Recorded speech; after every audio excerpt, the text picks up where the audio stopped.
大家好，我是多多。在看视频之前，请给我点个小爱心，您的鼓励是我进步的最大动力。这年头，每个人都想过上时间自由、财富自由的生活，可是世界上有70亿人口，却只有不到1%的人能够做到。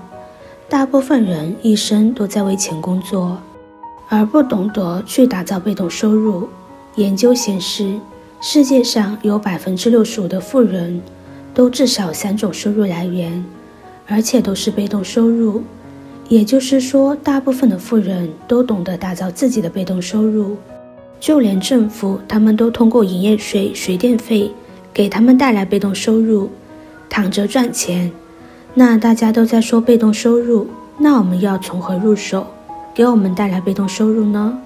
巴菲特曾经说过，如果今天你还不能找到一个连睡觉都在赚钱的方式，那你将一直工作到死。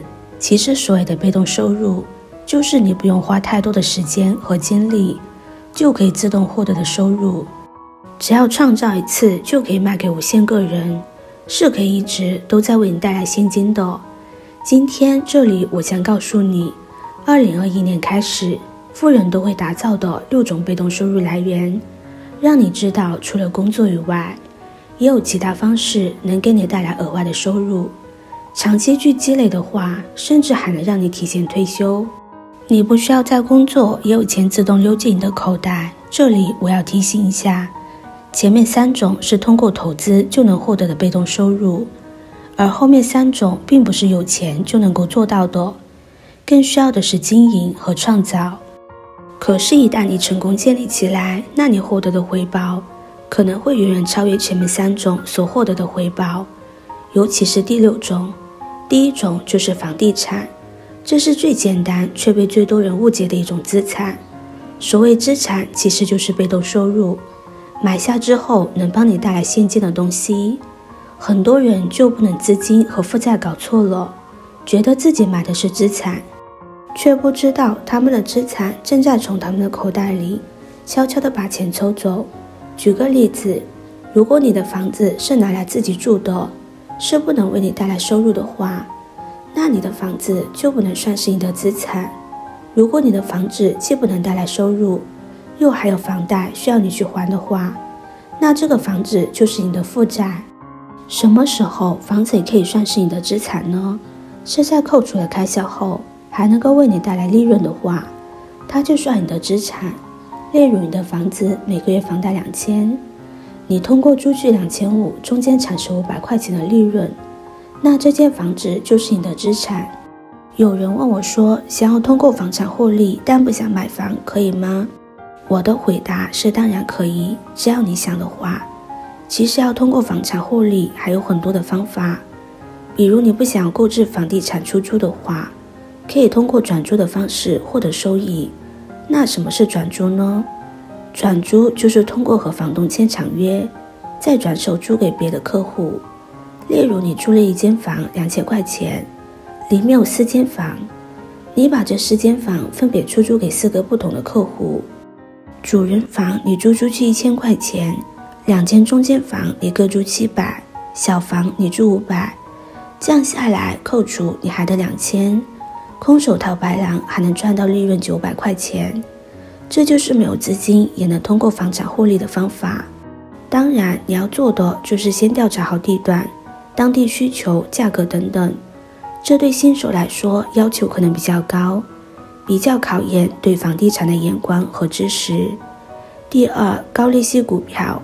如果买房地产的资金对你来说还是有点过高，那我建议你可以看一看这种高利息股票。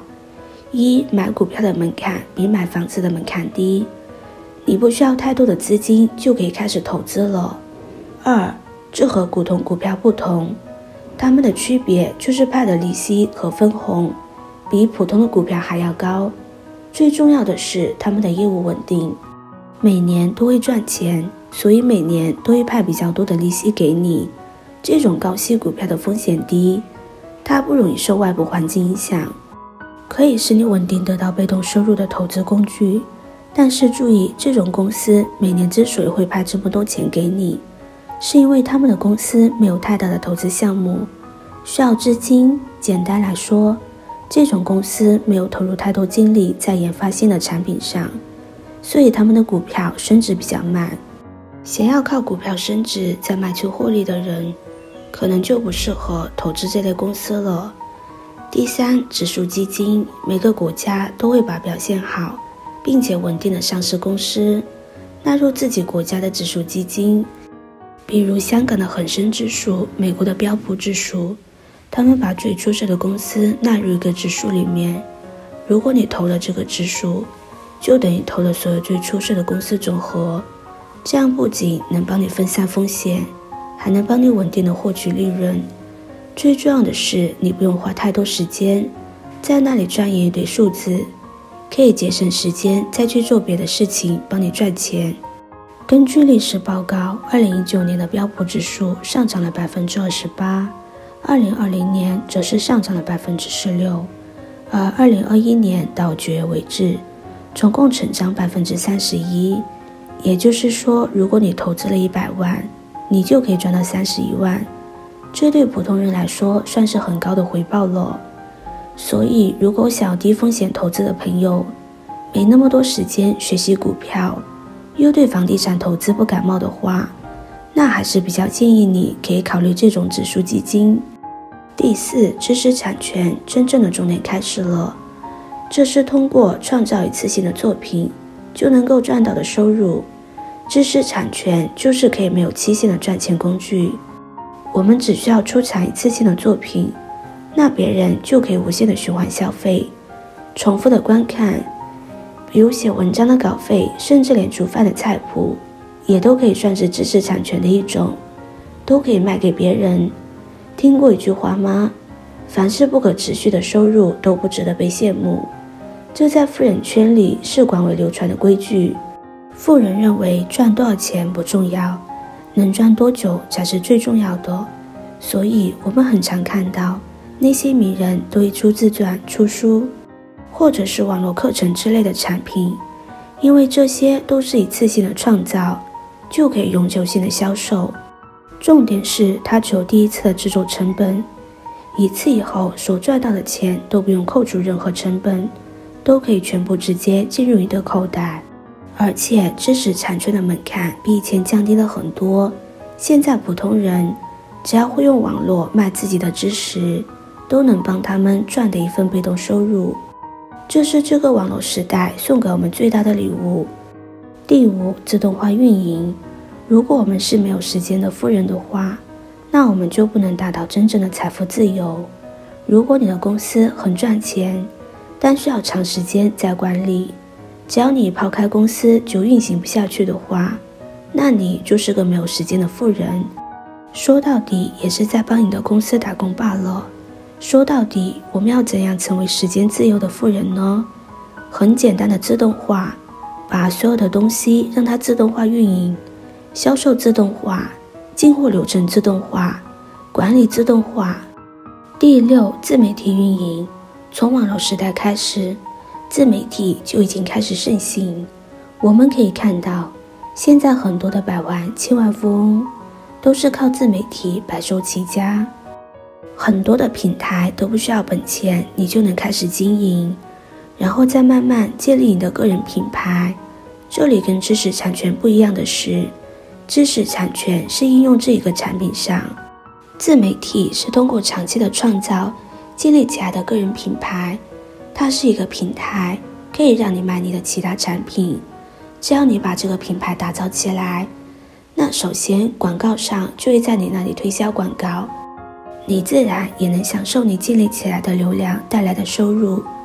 而做自媒体的好处就是一次的产品可以无限的被消费，就算停止更新也能持续有钱进入你的口袋，因为你之前的作品还是会被别人循环播放。只要有循环播放，那就会有广告商在你的账户上投放广告。你千万不要小看自媒体的影响力，因为这个时代流量就是金钱。在以前的生活里，我认识的富人并不多，也没有太多能够去和他们学习交流，唯有通过买书增加自己的知识。慢慢积累自己的经验，建立属于自己的系统赚钱。